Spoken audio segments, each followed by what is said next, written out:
اعوذ باللہ السمیع العلیم من الشیطان اللعین الرجیم بسم اللہ الرحمن الرحیم الحمد للہ رب العالمین والصلاة والسلام علی سید الانبیاء والمرسلین سیدنا و نبینا و شفیع المذنبین ابی القاسم محمد اہل بیت الطیبین الطاہرین المعصومین اما بعد فقد قال اللہ سبحانہ تبارک و تعالی فی کتابہ المبین وہو اصدق القائلین وَإِذْ قَالَ رَبُّكَ لِلْمَلَائِكَةِ إِنِّي جَاعِلٌ فِي الْأَرْضِ خَلِيفَةً صلوات بھیج دیں محمد آیہ کریمہ کے ذیل میں چند جملے عرض کرنا ہے۔ اعلان ہو رہا ہے وَإِذْ قَالَ رَبُّكَ لِلْمَلَائِكَةِ إِنِّي جَاعِلٌ فِي الْأَرْضِ خَلِيفَةً، میں زمین کے اوپر اپنا نائب، اپنا جانشین بنانے والا ہوں۔ پڑھا لکھا مجمع میرے سامنے، سمجھدار مجمع، بافہم مجمع سامنے ہے، لہذا تفصیل اور توضیح کی ضرورت بھی نہیں ہے، اور نہ موقع ہے توضیح اور تفصیل کا، ڈیٹیل بیان نہیں ہو سکتی، ہلکے ہلکے اشارے جلدی جلدی آپ کے سامنے پیش کرنا ہے۔ آپ دیکھیں کہ زمین کے لیے بنایا جا رہا ہے، جناب آدم کو زمین پر بھیجا جا رہا ہے، زمین پر بھیجا جا رہا ہے، لیکن تمام عالمین سے تعظیم کروائی جا رہی ہے۔ میں نے کہا صرف اشارے ہیں، تفصیل کا موقع نہیں ہے۔ تمام عالمین سے تعظیم کروائی جا رہی ہے۔ بھیجا کہاں کے لیے جا رہا ہے؟ زمین کے لیے۔ آدم جو نائب بن رہے ہیں وہ زمین کے لیے نائب بن رہے ہیں، جو خلیفہ بن رہے ہیں وہ زمین کے لیے بن رہے ہیں، مگر تمام عالمین سے تعظیم کروائی جا رہی ہے ان کی۔ تو یہاں کے اوپر بہت توجہ رہے، جو صرف زمین کے لیے بنے اور اللہ کا نائب ہو، اس کو سارے عالمین جو ہے وہ تعظیم کر رہا ہے، تمام عالمین سے تعظیم کروائی جا رہی ہے۔ تو اب سوچئے کہ جو پورے عالمین کے لیے بنایا جا رہا ہے، اس کی تعظیم کیا ہوگی، اس کی تکریم کیا ہوگی، اس کی عظمت کیا ہوگی، اس کا شرف کیا ہوگا۔ صلوات بھیجے بلند آواز سے۔ ایک اور پہلو یہ ہے، قرآن میں کوڈ ورڈز ہیں۔ میں کئی مرتبہ اس پر عرض کر چکا ہوں کہ قرآن مجید میں اجمال ہے، رسول کی زبان پر تفصیل ہے۔ قرآن مجید میں تفصیل نہ ڈھونڈیے کسی چیز کے لیے، قرآن میں تفصیل نہیں ہے، ڈیٹیل کسی چیز کی نہیں ہے۔ قرآن میں اللہ نے خصوصیت یہ رکھی ہے کہ قرآن میں کوڈ ورڈز استعمال کیے گئے ہیں، اجمال ہے، بہت اختصار ہے، اور تفصیل کے لیے رسول کو معین کیا گیا ہے کہ آپ اس کی تفصیل کیجئے، اس کی تفصیل کیجئے۔ آیے تطہیر میں نام نہیں ہے، آیے مباہلہ میں نام نہیں ہے، آیے بلغ میں نام نہیں ہے، جہاد کی جو آیتیں ان میں نام نہیں ہے، کسی میں نام نہیں ہے۔ ذمہ داری رسول کی ہے کہ وہ بتائیں کہ اس آیت کے مصداق کون ہیں، اس آیت کے مصداق کون ہے۔ اسی لیے آیت تطہیر نازل ہوئی، چادر تطہیر اڑھا کر بتایا کہ اس کے مصداق کون ہے۔ آیے مباہلہ نازل ہوئی، میدان مباہلہ میں لے جا کر بتایا۔ آیے بلغ نازل ہوئی، علی کو ہاتھوں پر بلند کر کے بتایا کہ مصداق کون ہے۔ اب قرآن میں اعلان ہو رہا ہے کہ انبئونی باسماء ہؤلاء، ان کے نام بتاؤ۔ جناب آدم سے بھی کہا گیا ان کے نام بتاؤ، اور فرشتوں سے بھی کہا گیا ان کے نام بتاؤ۔ ہؤلاء جو ہے وہ اس میں اشارہ ہے، اس میں اشارہ ہے، یعنی اشارہ کیا جاتا ہے کسی چیز کی طرف تو ہؤلاء کا استعمال کیا جاتا ہے، یعنی یہ لوگ کون ہیں۔ اس کا مطلب ہے کہ کچھ شخصیتیں وہاں پر موجود تھیں کہ جن کے لیے امتحان ہو رہا تھا کہ بتاؤ کہ ان میں کس کا کیا نام ہے، کس کا کیا نام ہے۔ جناب آدم نے صحیح نام بتا دیا، صحیح بتا دیا کہ تو محمود ہے، یہ محمد ہے۔ میں توجہ چاہتا ہوں، تو محمود ہے، یہ محمد ہے، تو اعلیٰ ہے، یہ علی ہیں، تو فاطر السماوات ہے، یہ فاطمہ ہیں، تو محسن ہے، یہ حسن ہے، تو قدیم الاحسان ہے اور یہ حسین ہے۔ ایک صلوات بھیجے بلند آواز۔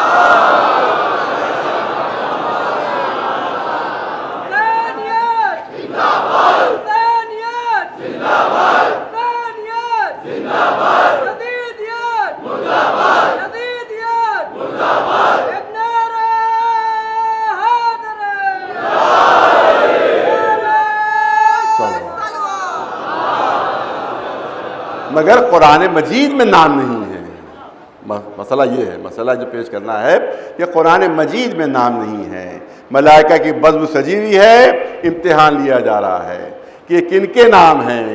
بتا دیے جناب آدم نے، ملائکہ نہیں بتا سکے، لہذا علم کے امتحان میں ملائکہ فیل ہو گئے، جناب آدم پاس ہو گئے۔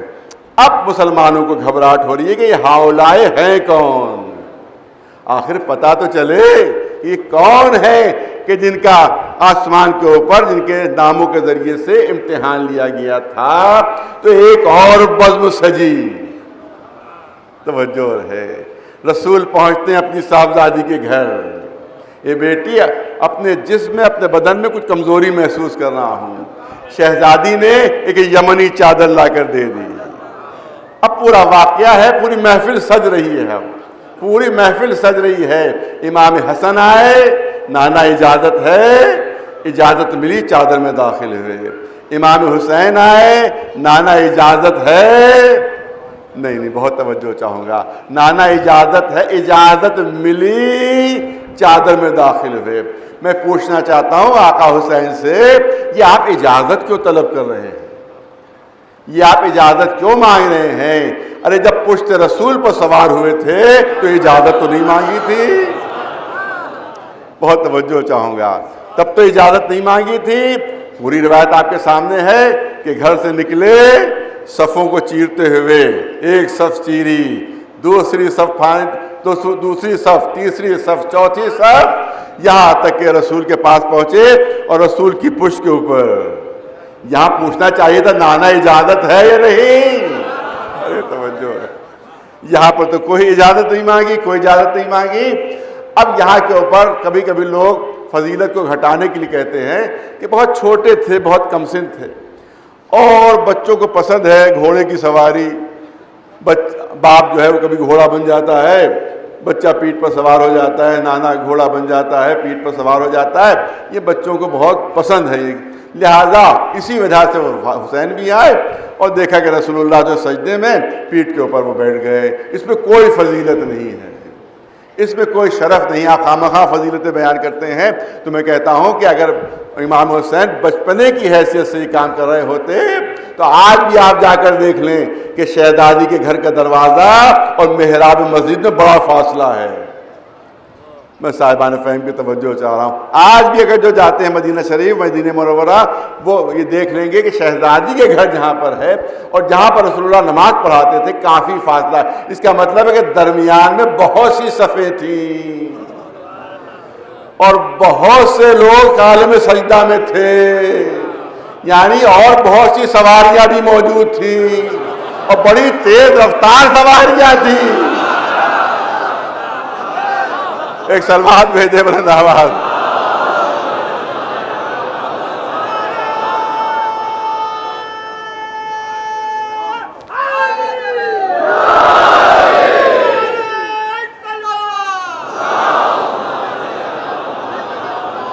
تو اگر صرف بچپنے کا شوق ہوتا تو کسی کی پشت کے اوپر سوار ہو جاتے، لیکن تمام صفیں چیرتے ہوئے پشت رسول پر آ کر سوار ہوئے۔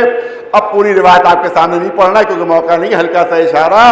اب رسول نے سر اٹھانا چاہا، رسول نے سر اٹھانا چاہا، اللہ نے فوراً جبریل کو بھیجا، اے جبریل فوراً جائیے اور میرا حکم رسول تک پہنچائیے کہ جب تک حسین اپنی مرضی سے نہ اترے اس وقت تک آپ اپنا سر نہیں اٹھا سکتے۔ اب رسول سجدے میں ہیں، تمام اصحاب بھی سجدے میں ہیں، میں نے کہا طویل طولانی بیان نہیں ہو سکتا، تمام اصحاب بھی سجدے میں ہیں، رسول بھی سجدے میں ہیں اور امام حسین پشت رسول پر ہیں۔ اب پورا منظر نگاہوں کے سامنے آپ تصور کر سکتے ہیں کہ اصحاب انتظار کر رہے ہیں کہ کب رسول سر اٹھائیں تو ہم سر اٹھائیں، رسول انتظار کر رہے ہیں کہ کب جبریل کہیں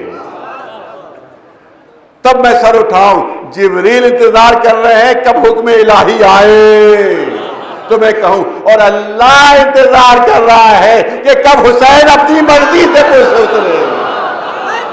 ایک سلوات بھیجے بلند آواز سے محمد وعلیہ۔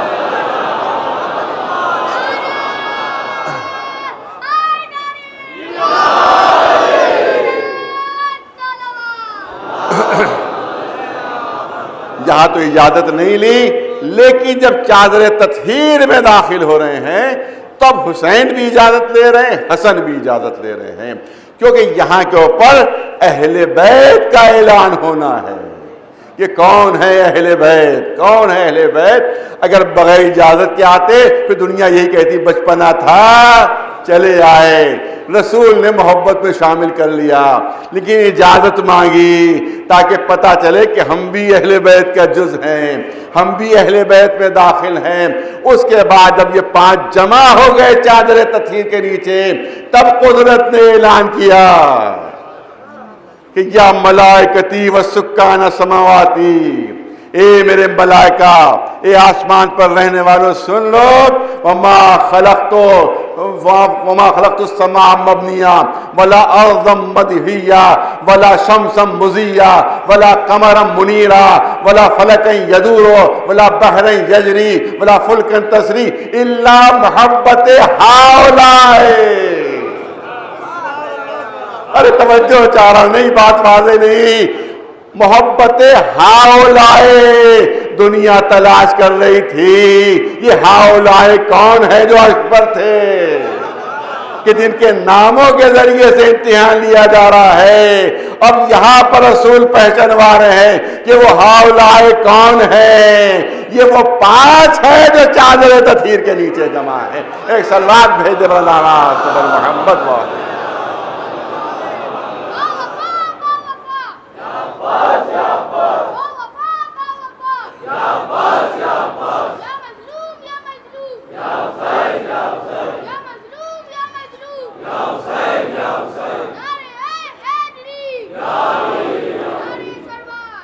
بس میں نے کہا وقت کم ہے لہذا تفصیلی بیان نہیں ہو سکتا، صرف چند اشارے جو عرض کرنا ہے۔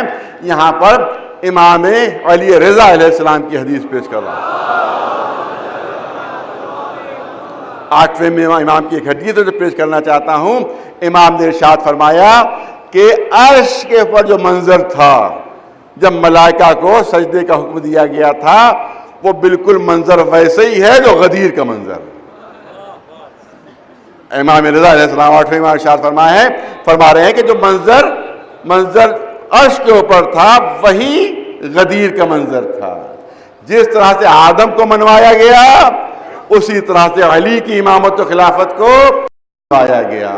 اب توجہ رہے، مگر اس کے بعد عجیب جملے ہیں، مولا کے عجیب جملے ہیں۔ وہاں ملائکہ نے تسلیم کیا، یہاں مومنوں نے تسلیم کیا علی کو۔ وہاں ملائکہ نے مانا، یہاں مومنین نے مانا۔ وہاں شیطان نے انکار کیا، یہاں بھی کچھ لوگوں نے علی کی ولایت و امامت سے انکار کیا۔ توجہ رہے، شاید پہلی مرتبہ میں یہ حدیث آپ کے سامنے پیش کر رہا ہوں، لیکن بے انتہا اہم حدیث ہے کہ جو بیان ہونا چاہیے تھی، جو بارہ کسی اور کی زبانی ہو سکتا سنایا آپ نے، لیکن میری زبانی پہلی مرتبہ آپ سن رہے اس حدیث کو کہ امام نے ارشاد فرمایا کہ جو غدیر کی محفل ہے وہی آسمان میں محفل تھی، جو آسمان کی محفل ہے وہی غدیر کی محفل۔ وہاں ملائکہ نے مانا، یہاں مومنین نے تسلیم کیا، یہاں مومنین تسلیم کیا۔ مگر اس کے بعد امام ارشاد فرماتے ہیں کہ ملائکہ کے ماننے میں اور مومنین کے تسلیم کرنے میں بہت فرق ہے۔ جن مومنین نے مولا علی کی ولایت و امامت کو مانا ان کا درجہ ملائکہ سے بلند ہے۔ اور توجہ چاہ رہا ہوں آپ حضرات کی، امام فرما رہا ہے، 8ویں امام ارشاد فرما رہے ہیں کہ ان مومنین کا درجہ، ان مسلمانوں کا درجہ جنہوں نے مولا علی کی ولایت کو مانا اور تسلیم کیا اور دل سے تسلیم کیا، ان کا درجہ ملائکہ سے بلند ہے، ملائکہ سے بلند ہے۔ کیوں بلند ہے؟ پوچھا کیوں بلند ہے؟ کہ ملائکہ کو اپنا کوئی اختیار نہیں ہے۔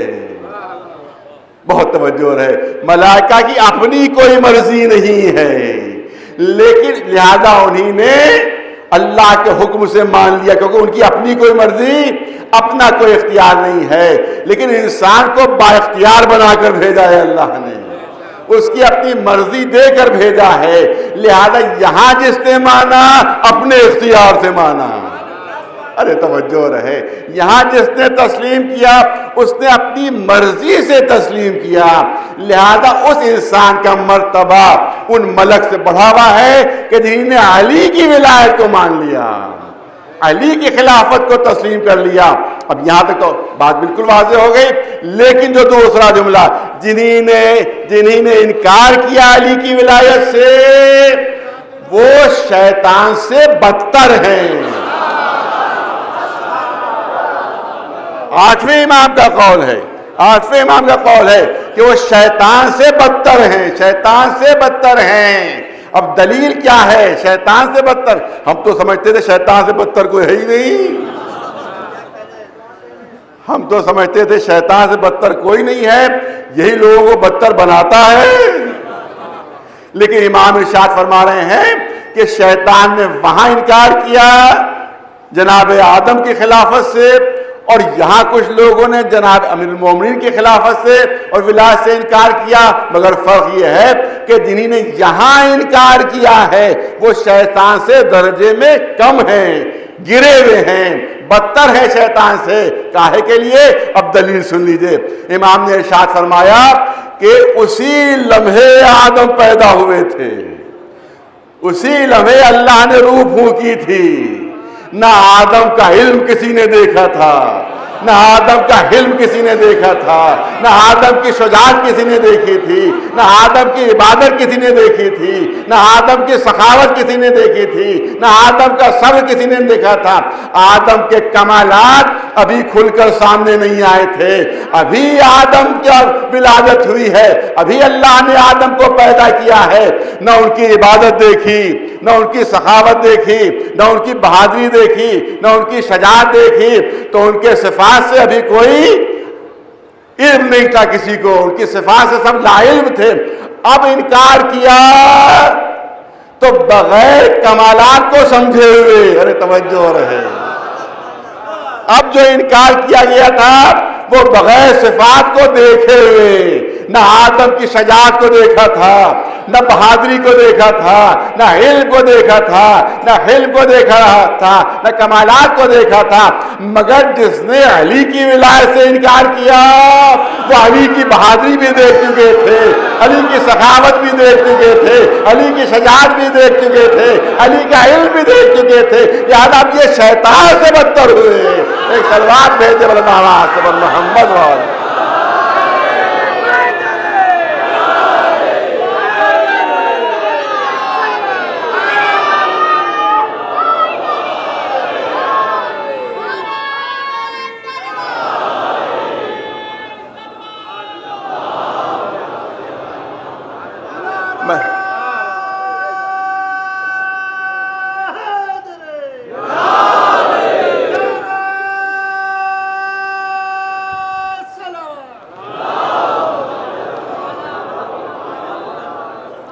بہرحال میں نے کہا کہ کم وقت میں اپنی بات کو مکمل کرنا ہے، اور وہاں پر علم کا امتحان ہوا۔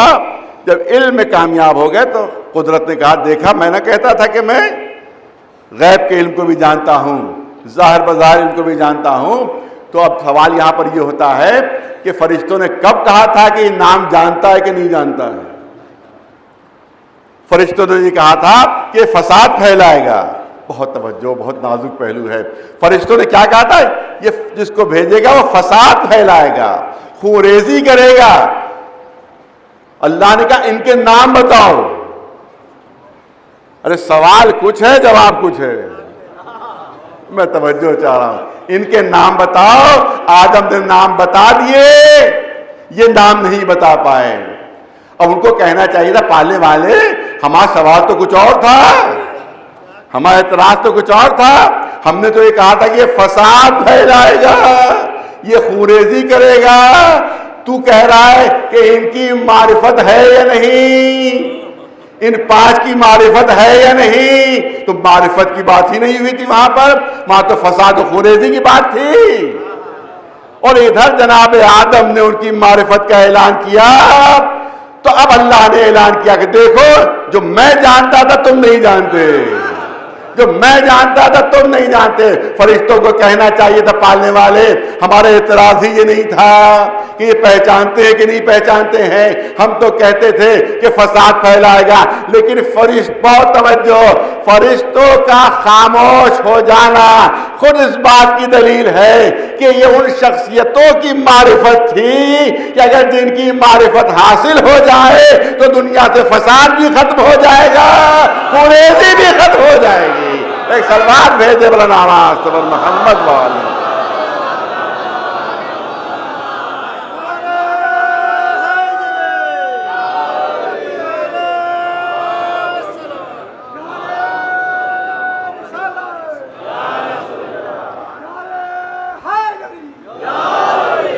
بس پڑھا لکھا مجمع سامنے ہے, بہت کم وقت ہے. دیکھیے اللہ جو ہے وہ ماڈل پیش کر رہا ہے. جب تک ماڈل سامنے نہ ہو انسان صحیح عمل نہیں کر پاتا ہے. اسی لیے کہا گیا ہے کہ جیسا بچوں کو بنانا ہے ویسے ہی ماں باپ کو بننا ہوگا, ویسے ہی ماں باپ کو بننا ہوگا. بہت بچوں کے لیے بہترین ماڈل ماں باپ ہوتے ہیں. لہذا اگر جھوٹ بولو گے تو بچے بھی جھوٹ بولیں گے, بے ایمانی کرو گے تو بچے بھی بے ایمانی کریں گے, ناانصافی کرو گے تو بچے بھی ناانصافی کریں گے. جیسا تم ماڈل پیش کرو گے ویسے ہی دیکھنے والے بن جائیں گے. لہذا توجہ رہے. اسی لیے شروع سے آخر تک معصوم نمونے بھیجے. جناب آدم بھی معصوم, پورا سلسلہ معصوم, ہر گناہ سے بری, ہر خطا سے بری. کیونکہ جب بہترین نمونہ سامنے ہوگا تو انسان اس ماڈل کو دیکھ کر عمل کرتا ہے, اس ماڈل کو دیکھ کر اپنے کردار کو سنوارتا ہے, اس ماڈل کو دیکھ کر اپنے کردار کو بناتا ہے. تو ویسے جیسا ماڈل ہوتا ہے ویسے ہی ماننے والے. ارے توجہ رہے, میں کیا کہہ رہا ہوں کہ وقت نہیں ہے, توضیح نہیں ہو سکتی, صرف اشارے ہی ہو رہے ہیں. جیسا ماڈل ہوگا, جیسا نمونہ ہوگا. میں ایک لفظ استعمال نہیں کر رہا ہوں, ایک نام, کیونکہ وہ نام جو ہے وہ اب غلط استعمال ہونے لگا ہے, ورنہ پہلے زمانے میں لفظ ہیرو استعمال ہوتا تھا. لیکن اب لفظ ہیرو جو ہے اگر کوئی استعمال کرے تو فوراً وہ غلط طرف ذہن چلا جاتا ہے کہ صاحب کو فلمی ہیرو کی بات ہو رہی ہے. جبکہ ہیرو کے معنی ہے ماڈل کے, ہیرو کے معنی ہے جس کے پیچھے چلا جائے, جس کو نمونے عمل بنایا جائے. بہت سے نام اسی طرح سے خراب ہوئے ہیں, جیسے لفظ خلیفہ, وہ بھی اسی طرح سے خراب ہوا ہے. معلوم کوئی بال کاٹنے میں ماہر ہے اور اس کو کہنے لگے, کوئی معلوم بچوں کی مسلمانی کر رہا اس کو کہنے لگے, کوئی محلے میں ذرا بڑا بدماش نکل گیا اس کو کہنے لگے. تو معلوم ہے کہ جو نام مقدس تھا پتہ نہیں کیسے ماڈل آئے. ایک سلوات بھیجے بلند آواز پر محمد, کہ اس کے معنی اس طرح سے تبدیل ہو گئے. اس طرح سے ہیرو کے معنی بھی تبدیل ہو چکے ہیں. زیادہ وہ لفظ میں استعمال نہیں کر رہا ہوں. جیسے ماڈل ہوں گے, اللہ کوشش کر, اب اللہ کی طرف سے مصلحت یہ ہے کہ ماڈل پیش ہوں, نمونے پیش ہوں, آئیڈیل پیش ہوں. جیسا آئیڈیل ہوگا ویسے ہی انسان بنے گا, جیسا نمونہ ہوگا ویسے ہی انسان بنے گا, جیسے آئیڈیلز ہوں گے ویسے ہی انسان بنے گا. توجہ رہے. اس کے لیے جوانوں کے لیے مثال پیش کرنا چاہتا ہوں کہ کبھی کبھی جب تھوڑا سا وقت ہوتا ہے تو جو کرکٹ میچ وغیرہ ہوتا ہے کبھی کبھی میں بھی دیکھنے لگتا ہوں, لیکن اس کے لیے بہت کم وقت ملتا ہے, شاید کبھی ہفتے میں, مہینے میں ایک آدھ مرتبہ. تو کافی دن پہلے کی بات ہے کہ وہ میچ ہو رہا تھا, اتفاق سے پاکستان اور ہندوستان میں میچ ہو رہا تھا. اچھا, اور کہیں کسی کا میچ ہو نہ ہو, یہ میچ زیادہ دلچسپی سے دیکھا جاتا ہے کہ ہندوستان اور پاکستان میں میچ دیکھا ہو رہا ہوگا. تو وہاں کے اوپر میچ ہو رہا تھا اور پاکستان کی طرف سے بالنگ بڑی اچھی ہو رہی تھی اور ہندوستان کی طرف سے بیٹنگ بہت اچھی ہو رہی تھی. تو ان میں کمنٹیٹر میں آپس میں گفتگو شروع ہوئی کہ پتہ نہیں کیا بات ہے کہ پاکستان میں اچھے بالر پیدا ہوتے ہیں اور ہندوستان میں اچھے بیٹسمین پیدا ہوتے ہیں. وہاں بالر اچھے ہوتے ہیں, یہاں بیٹسمین اچھے ہوتے ہیں. تو وہاں پر وہ جو بہت اب تو وہ سیاستداں بھی ہو گئے ہیں, عمران خان, وہ بھی وہاں پر ایکسپرٹ کے حیثیت سے موجود تھے, وہ بھی ایکسپرٹ کے حیثیت موجود تھے. انہیں بہت خوبصورت بات کہی, میں اسی سے استفادہ کرنا چاہتا ہوں. انہیں نے بڑی خوبصورت بات کی. انہیں کہا اس کا سبب یہ ہے کہ پاکستان میں جو ماڈل ہیں بچوں کے وہ بالرز ہیں. توجہ چاہ رہا ہوں, جو ماڈلز ہیں وہ بالرز ہیں. لہذا بچپن ہی سے بچہ اچھا بالر بننے کی کوشش میں لگ جاتا ہے، اچھا بالر بننے کی کوشش میں لگ جاتا ہے، لہٰذا یہاں اچھے بالر ہوتے ہیں، لیکن ہندوستان میں جو بچوں کے ماڈل ہیں وہ بیٹسمین ہیں، لہذا شروع ہی سے جب بچہ بیٹسمین کو اپنا ماڈل بناتا ہے تو اس کی کوشش ہوتی ہے اچھا بیٹسمین بنے۔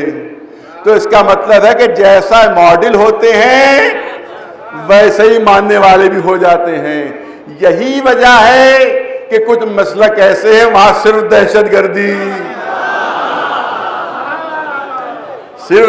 گردی ہے، اور ہمارے مسلک میں عالم زیادہ ملتے ہیں، ہماری قوم میں عالم زیادہ ہیں، کہیں اور دہشت گرد زیادہ ہیں۔ یہ کیا سبب ہے؟ بس جیسے جس کو ماڈل ملے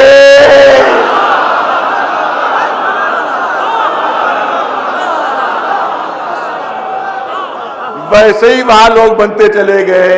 وہاں دیکھا حملہ ہو رہا ہے، ملکوں پر قبضہ ہو رہا ہے، خوریزی ہو رہی ہے، تو وہاں دہشت گردی پیدا ہوتی چلی گئی۔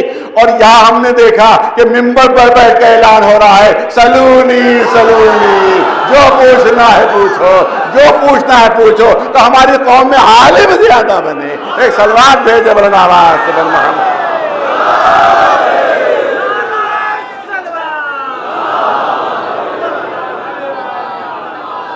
علم علم علم یہ ہمارا وقار ہے، علم ہمارا پہچان ہے، اور ہمارے ائمہ معصومین وہ ہیں جو کائنات میں علم میں سب سے افضل ہے۔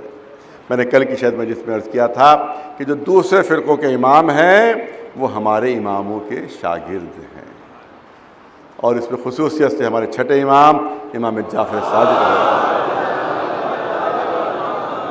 ان کا نام نامی تاریخ بہت کم وقت رہ گیا، لہذا صرف چند اشارے ہو سکتے ہیں کہ آج دنیا میں جتنے بھی علوم پہنچے ہوئے ہیں وہ سب صدقہ ہے ہمارے اسی چھٹے امام، صدقہ ہے ہمارے چھٹے امام کا۔ یورپ فخر کر رہا ہے کہ ہم نے سائنس میں ایجادات کی، امریکہ فخر کر رہا ہے کہ ہم علم میں آگے بڑھے، لیکن سب جھوٹ ہے، سب جھوٹ ہے۔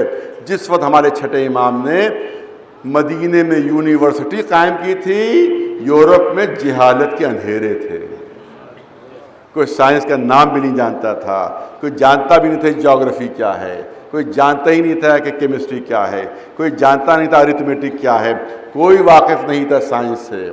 لیکن امام نے مدینے میں یونیورسٹی قائم کی جس میں 4000 اسٹوڈنٹ پڑھا کرتے تھے۔ میں نے مدرسہ نہیں کہا ہے، میں نے یونیورسٹی کہا ہے، مدرسہ نہیں، یونیورسٹی قائم کی تھی جس میں 4000 اسٹوڈنٹ تھے جو وہاں تعلیم حاصل کرتے تھے۔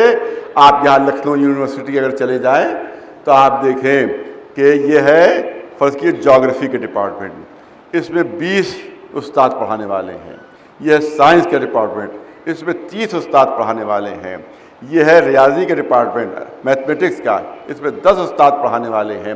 یہ ہسٹری کا ہے، یہاں بھی 15 استاد پڑھانے والے ہیں۔ اگر 4-5 ہزار اسٹوڈنٹ ہوں اور مختلف علوم ان کو پڑھائے جا رہے ہوں اور ہر شعبہ الگ الگ ہو تو ہر شعبے میں آپ کو 10, 15, 20 استاد مل جائیں گے۔ تو اس کا مطلب ہے کہ 4-5 ہزار اسٹوڈنٹس کو پڑھانے کے لیے کم از کم 200 استادوں کی ضرورت ہوتی ہے جو ان کو مختلف علوم پڑھائیں۔ 200 استادوں کی ضرورت ہوگی جو مختلف علم پڑھائیں، ورنہ اس کے بغیر ایک آدمی اتنے علوم نہیں پڑھا سکتا ہے۔ لیکن عجیب تاریخ جملے لکھ رہی ہے کہ مدینے میں یونیورسٹی قائم تھی، 4000 اسٹوڈنٹ پڑھ رہے تھے، ہر علم پڑھایا جا رہا تھا، کیمسٹری بھی پڑھائی جا رہی تھی، جیوگرافی بھی پڑھائی جا رہی تھی، اور کاسمولوجی بھی پڑھائی جا رہی تھی، میتھمیٹکس بھی پڑھائی جا رہی تھی، الجبرا بھی، دینی تعلیمات بھی۔ آپ دیکھیں کہ ہزاروں اسٹوڈنٹس کو طرح طرح کے علوم پڑھائے جا رہے تھے، مگر استاد ایک تھا، اور اس کا استاد کا نام تھا امام جعفر صادق علیہ السلام۔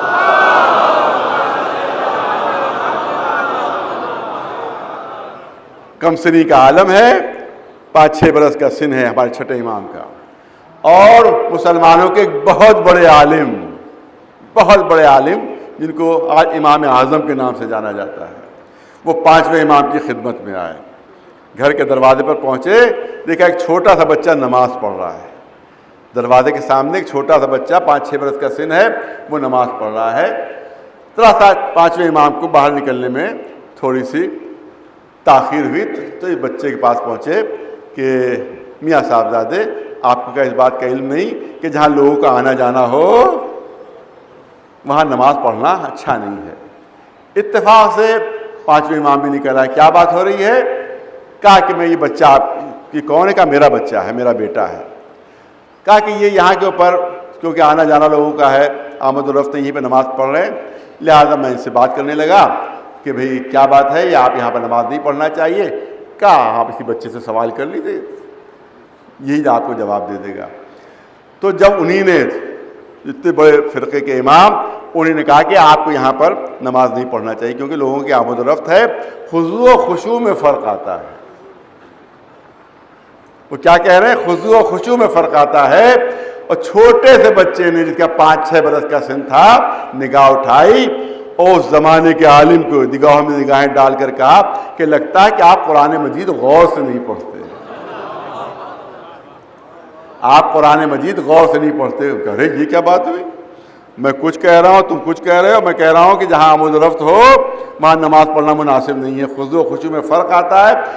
تو بچے نے کہا کہ میں اسی بات کا جواب دے رہا ہوں قرآن مجید سے، کیا آپ نے قرآن میں نہیں پڑھا کہ اللہ نے اعلان فرمایا ہے کہ نحن اقرب الیہ من حبل الورید، میں اپنے بندے سے رگے گردن سے زیادہ قریب ہوں۔ تو جو رگے گردن سے زیادہ قریب ہو اس کے درمیان میں کون آ سکتا ہے؟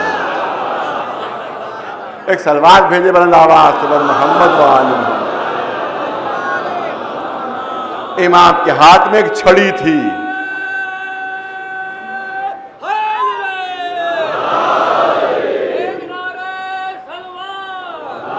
امام کے ہاتھ میں ایک چھڑی تھی۔ انہوں نے پوچھا کہ آپ کمسن اتنے، آپ کو چھڑی کی کیا ضرورت ہے؟ چھڑی تو بڑھاپے میں لی جاتی ہے، آپ کمسن، آپ کو چھڑی کی کیا ضرورت ہے؟ تو امام نے فرمایا کہ یہ میرے جد رسول اللہ کی چھڑی ہے، یہ میرے جد رسول اللہ کی چھڑی ہے۔ سنیے تاریخ میں واقعہ درج ہے، جیسے ہی انہوں نے سنا کہ رسول اللہ کی چھڑی ہے آگے بڑھے، کہا کہ جلدی سے چھڑی مجھے دیجئے، جلدی سے چھڑی مجھے دیجئے، میں اس کا بوسہ لے لوں، اس کو چوم لوں، یہ رسول اللہ کی چھڑی ہے۔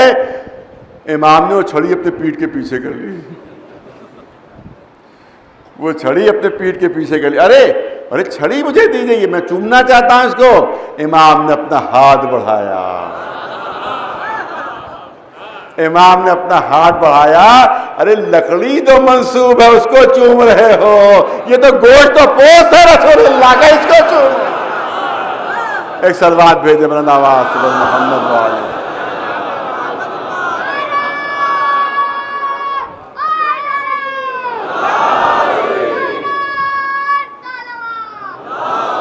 یہ تو رسول اللہ کا گوشت پوست ہے، اس کو چومو، یہ چومنے کے لائق ہے وہ چھڑی، اس کو کیوں چوم رہے ہو؟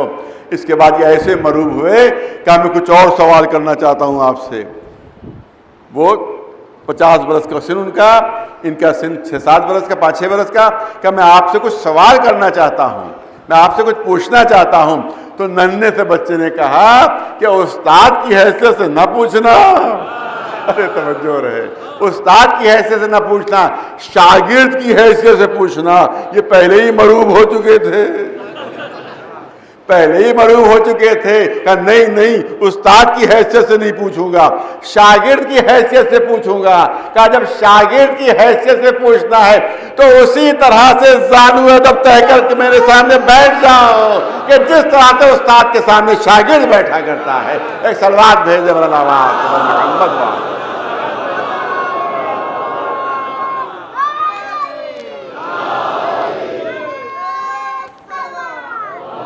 انشاءاللہ موقع ملا تو کل بھی 2-4 جملے سلسلے میں عرض ہوں گے، لیکن آج وقت ختم ہو گیا ہے۔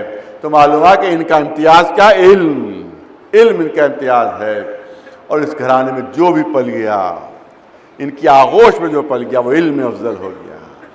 اب تذکرہ ایک شخصیت کا کرنا ہے، لیکن میں چاہتا ہوں کہ اسی پہلو سے تذکرہ کیا جائے۔ کسی بہت پرانی بات ہے، 150-200 سال پہلے کی، کہ کسی عراق کی بات ہے، کسی عالم نے اپنے درس میں کہہ دیا جناب عباس کے سلسلے میں کہ بہادری میں تو ان کا بڑا نام ہے، وفاداری بھی تو ان کا بڑا نام ہے، شجاعت میں تو ان کا بڑا نام ہے، لیکن علم میں ان کی کوئی منزلت ہمیں نہیں مل رہی کہیں. یہ اپنی زبان سے کہہ گئے ہو. بہرحال رات میں جب بستر پر سوئے تو خواب میں دیکھا جناب عباس تشریف لائے. جناب عباس تشریف لائے ہیں، فرما رہے ہیں کہ تجھے اپنے علم پر بڑا ناز ہے، تجھے اپنے علم پر بڑا غرور ہے، میرے ایک مسئلے کا حل بتا دے، میرے ایک مسئلے کا جواب بتا دے. یہ سننا تھا. وہ عالم دین کانپ گئے، تھرا گئے. آقا غلطی ہو گئی، آقا خطا ہو گئی. بھلا میری جرت کہ آپ کوئی مسئلہ مجھ سے پوچھو میں جواب دوں. خطا ہو گئی، غلطی ہو گئی. اب اس کے بعد جناب عباس کا ارشاد سنیے. جناب عباس ارشاد فرماتے ہیں کہ میرے بابا کا علم کتنے واسطوں سے تجھ تک پہنچا تو عالم ہو گیا. کتنے واسطوں سے تجھ تک پہنچا تو عالم ہو گیا. تو میں نے تو وہیں سے علم حاصل کیا ہے کہ جہاں سے علم کا چشمہ پھوٹ رہا تھا. میں نے تو وہیں سے علم حاصل کیا جہاں سے علم کا چشمہ پھوٹ رہا تھا. بہترین مثال دی جناب عباس نے، کیونکہ جہاں سے چشمہ پھوٹتا ہے وہاں پانی بالکل صاف و شفاف ہوتا ہے، اور جب وہ چشمہ آگے بڑھتا ہے اور زمین سے گزرتا ہے تو کہیں خاک شامل ہو جاتی ہے، کہیں خس و خاشاک شامل ہو جاتا ہے. جتنا آگے بڑھتا جاتا ہے خس و خاشاک شامل ہوتے جاتے ہیں. یہی جناب عباس فرما رہے ہیں کہ میں نے تو علم وہاں سے حاصل کیا کہ جہاں سے علم کا چشمہ پھوٹ رہا تھا، اور تو نے واسطوں سے علم حاصل کیا. پتہ نہیں کتنے خس و خاشاک شامل ہو گئے ہوں گے، تب تک تم تک علم پہنچا ہے تو عالم ہو گیا. تو میرے علم کی منزل کیا ہوگی؟ ایک سلوات بھیجے بنا محمد والی. نہیں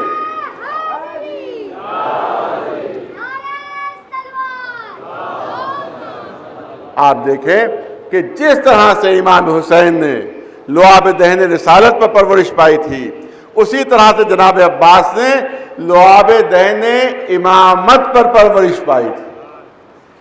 امام حسین نے اپنے لعاب دہن سے جناب عباس کو پرورش دی تھی، اپنے لعاب دہن سے پرورش دی تھی. بس ایک جلدی سے واقعہ سن لیجئے. امام علی نقی علیہ السلام آپ تشریف فرما ہیں.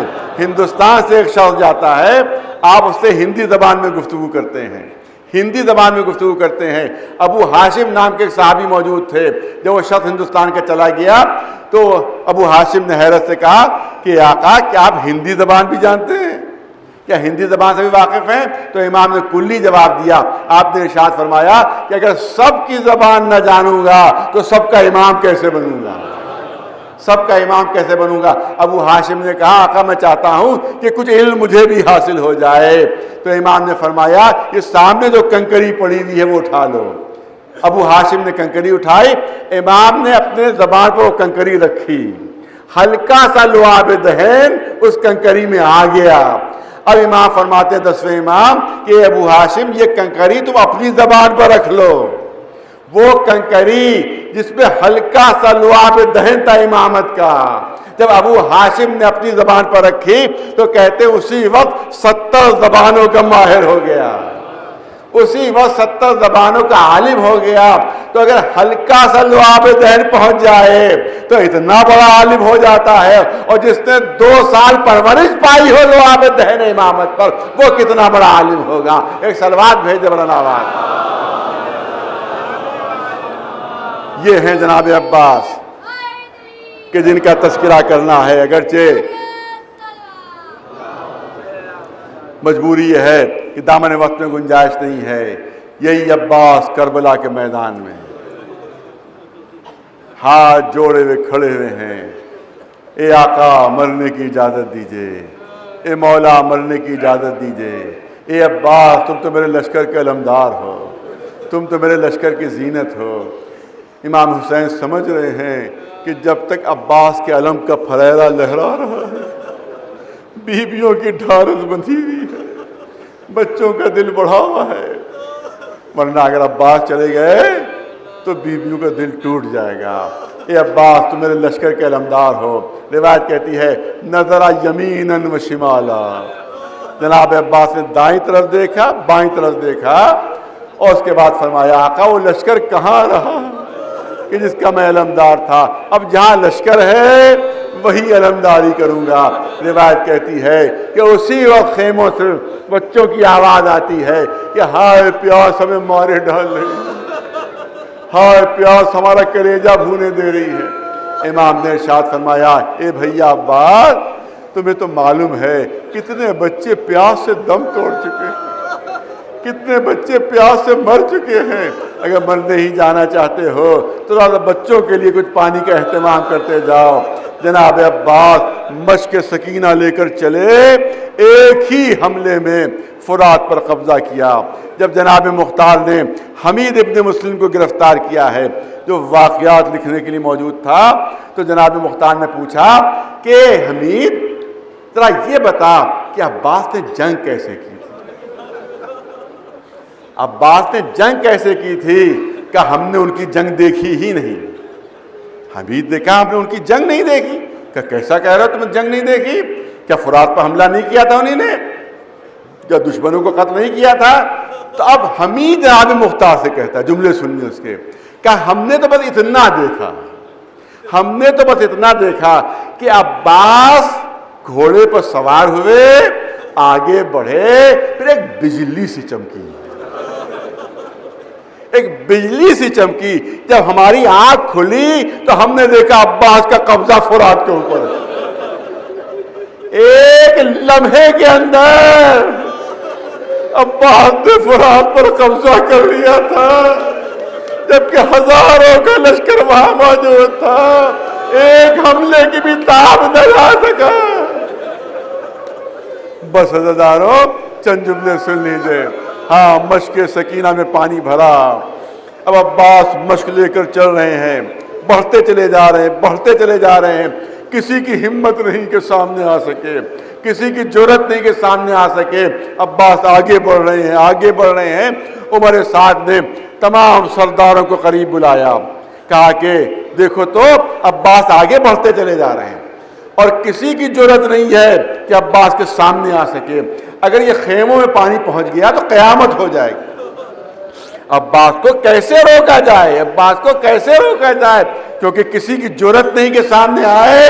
تو ان سرداروں نے کہا کہ ہاں عباس کی جنگ کو دیکھ رہے ہیں، عباس کے انداز کو دیکھ رہے ہیں۔ عباس کی پوری توجہ مشق کی طرف ہے۔ سنیے سنیے، عباس کی پوری توجہ مشق کی طرف ہے، اپنی طرف کوئی توجہ نہیں ہے۔ عباس کی پوری کوشش یہ ہے کہ مشق محفوظ رہے، کوئی تیر نہ لگنے پائے، کوئی تلوار نہ لگنے پائے، کوئی نیزہ نہ لگنے پائے۔ اپنی طرف توجہ نہیں ہے، کیونکہ اپنی طرف توجہ نہیں ہے تو ہو سکتا ہے اگر چھپ کر حملہ کیا جائے تو حملہ کامیاب ہو جائے۔